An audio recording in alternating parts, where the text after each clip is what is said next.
Selamat siang Bapak Ibu Saudara sekalian, jumpa lagi dalam renungan firman Tuhan. Untuk itu mari kita berdoa. Allah Bapa di surga, saat kami percaya pada karya keselamatan dalam-Mu, dalam Putra-Mu Yesus Kristus, maka kami hidup dengan diterangi oleh cahaya iman. Sikap hidup beriman adalah menjadi bagian dari murid-murid Yesus, dan kami akan belajar dari Sang Guru Agung dengan berdampak pada kehidupan kami. Meneladan berarti melakukan apa yang dikatakan atau diperintahkan oleh-Mu ya Tuhan. Kuasai kami dengan Roh Kudus-Mu. Amin. Bapak Ibu Saudara sekalian, bacaan Alkitab kali ini dari Matius 5 ayat 13 sampai 20. LAI membaginya menjadi dua perikop, yaitu garam dan terang dunia di ayat 13 sampai 16, kemudian Yesus dan hukum Taurat ayat 17 sampai 20. Kalau begitu, di mana kaitannya dua perikop yang terpisah ini sepertinya? Mari kita membahasnya. Ada beberapa kata kunci yang kita akan urai saat ini. Dan di mana kaitannya? Pertama, garam dan terang dunia. Fungsi garam dalam kehidupan sehari-hari tentunya kita ketahui dapat mengawetkan makanan. Misalnya untuk daging, ikan, bahkan juga bisa bahan makanan yang lainnya. Juga makanan yang sudah jadi, masakan, bisa diawetkan dengan memberi garam di dalamnya. Kemudian garam juga memberi rasa pada makanan. Makanan tidak menjadi hambar, terasa, ada rasanya begitu, dan berdampak tentunya. Kehidupan jadinya semarak ya. Makanan dirasakan jadi indah, ada rasa nikmat di dalamnya. Sedangkan terang atau cahaya fungsinya tentunya menyinari, menghilangkan kegelapan. Dalam terang semua menjadi jelas, terlihat, nampak begitu ya, tidak tersembunyi. Bila kita berjalan di tempat terang, kita merasa lebih aman, tidak akan terantuk ya sampai jatuh begitu ya, karena arah dan jalan yang kita hadapi terlihat jelas. Dalam terang kehidupan akan juga menjadi lebih semarak, terlihat semua. Mungkin keindahan alam bisa dilihat, banyak aktivitas bisa dilakukan. Selain itu, juga kalau kita perhatikan, terang itu bersumber dari panas, api misalnya. Maka ia dapat memanaskan, menghangatkan, semuanya jadi lebih baik, lebih indah. Makanan juga tentunya lebih nikmat kalau dimasak atau dipanaskan.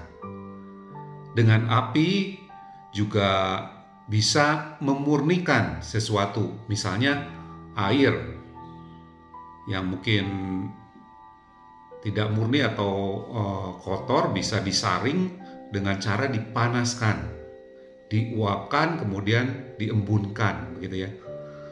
Air suling, emas murni bahkan bila dipanaskan akan didapatkanlah kemurnian dari emas itu. Tentu itu lebih berharga. Berarti saya mengaitkan dalam hal ini terang berasal dari api.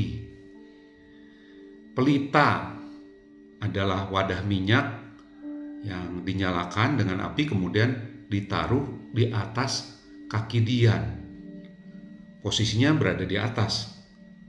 Di zaman Yesus pada saat itu pelita menjadi sumber penerangan di rumah-rumah saat malam atau dalam kondisi yang gelap. Ya, eh, di zaman ini kita mengenal listrik ya, berasal juga sebetulnya dari sumber atau energi panas. Kita juga masih mengenal adanya kayu bakar dan lilin sebagai sumber penerangan, tentunya yang dinyalakan dengan api. Menariknya, kayu bakar dan lilin harus menjadi korban dibakar tadi. Dia, kalau lilin itu meleleh, kayu bakar habis terbakar saat ia menjadi terang. Mungkin inilah yang menginspirasi ada lagu Menjadi Suluh gitu ya. Lalu juga ada lilin-lilin kecil. Ia berdampak menerangi sekelilingnya dengan mengorbankan dirinya. Di ayat 16, Yesus menghendaki kita untuk bercahaya, sehingga perbuatan baik kita terlihat dan orang yang merasakannya bersyukur memuliakan Allah Bapa. Inilah makna kehidupan dan cahaya terang. Dalam bacaan kita kali ini disebutkan kita dihendaki sebagai terang dunia, berarti terang yang menerangi dunia. Artinya jangkauannya luas, bahkan sangat luas. Bukan sekedar ruang yang sempit. Menerangi dunia, contohnya matahari, berfungsi juga menerangi dunia, dan juga memberi kehidupan. Selain gaya bahasa perbandingan personifikasi yang digunakan dalam ayat-ayat ini, pengandaian ini juga mempunyai makna metafisika lainnya tentunya. Dalam Yohanes 8 ayat 12, Yesus menyatakan dirinya, "Akulah terang dunia. Barang siapa mengikuti aku, ia tidak akan berjalan dalam kegelapan, melainkan ia akan mempunyai terang hidup." Terang hidup. Ini maknanya tentunya dalam, bisa kita pelajari lagi. Kemudian hal yang kedua dalam kaitannya dengan hukum Taurat, perikop Yesus dan hukum Taurat di ayat 17-20. Peran Yesus dinyatakan sebagai penggenap hukum Taurat. Memang dosa manusia diperlihatkan oleh hukum Taurat. Begitu banyak dan beratnya dosa manusia itu. Sejak Adam dan Hawa. Ya, jangan lupa di sini Adam dan Hawa itu menggunakan gaya bahasa pertautan ya. Di dalam bahasa itu ada istilah synekdoche, lebih terperinci lagi sebagai pars pro toto. Adam dan Hawa mewakili segenap umat manusia melalui hati, kehendak, ya, pikirannya, akhirnya jadi perbuatan. Ya, walaupun diceritakan bahwa itu ada godaan dari si iblis, si ular. Manusia melakukan dosa. Bahkan itu dosa, ada dosa terbesar, yaitu dirinya ingin menjadi seperti Allah, menjadi Allah. Artinya merendahkan hakikat Allah yang Sang Maha itu. Sadar atau tidak, meskipun tersembunyi, manusia ada dalam kegelapan dosa. Ya, kata kegelapan dosa ini maknanya tentunya juga dalam juga, karena dosa itu ya manusia tersesat, terhilang gitu ya. Tidak ada upaya yang dapat menghapuskan segala dosa dari dirinya sendiri. Meskipun ada upaya-upaya yang bisa dilakukan manusia seperti memberikan persembahan kurban melalui perbuatan-perbuatan baik di bawah hukum Taurat gitu ya. Namun kehidupan manusia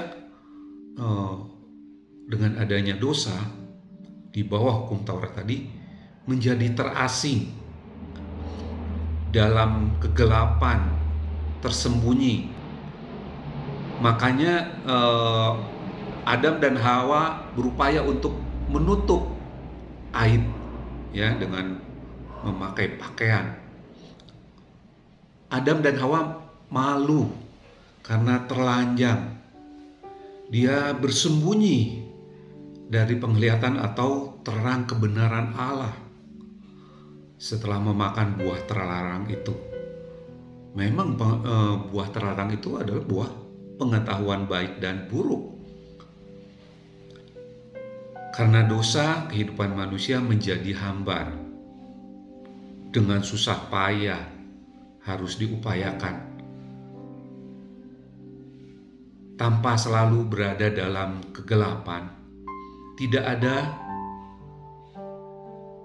kejelasan masa depan kehidupannya. Akibat dosa yang tak tertebus oleh dirinya sendiri, hidup menjadi sangat sulit. Hanya Allah sendirilah yang dapat mengampuni dan memulihkan atau menghapus dosa manusia itu. Sehingga untuk itulah Allah mengaruniakan Yesus Kristus, anaknya yang tunggal, sebagai garam dan terang bagi dunia. Garam tadi memberikan rasa dan ada kesempurnaan. Mengawetkan dalam arti juga memberi kekekalan. Ya. Memurnikan, api memurnikan. Ada harapan kemudian bagi manusia dalam kehidupan di dunia ini maupun kehidupan yang akan datang dalam kekekalan. Dengan pengorbanannya di kayu salib, juga diingat ya, ini sebagai metafora suluh kayu dan lilin. Yesus menjadi penebus sejati. Tadi dikatakan sebagai penggenap hukum Taurat, sebagai cahaya terang bagi dunia. Dalam penebusan Yesus Kristuslah hilanglah tabir kegelapan hukum Taurat tadi, berganti menjadi terang. Tabir bait suci saat Yesus disalibkan terbelah. Manusia dipulihkan hubungannya dan hakikat roh yang ada di dalam dirinya dipulihkan di dalam Yesus Kristus. Seperti itulah kehidupan yang Tuhan Yesus inginkan, hidup yang berdampak bagi semua. Kiranya kita bisa meneladan Yesus Kristus, Tuhan kita, dalam pimpinan Roh Kudus-Nya, mengikuti teladannya, menjadi garam dan terang dalam iman kepada Yesus Kristus, Tuhan kita. Amin. Tuhan Yesus memberkati.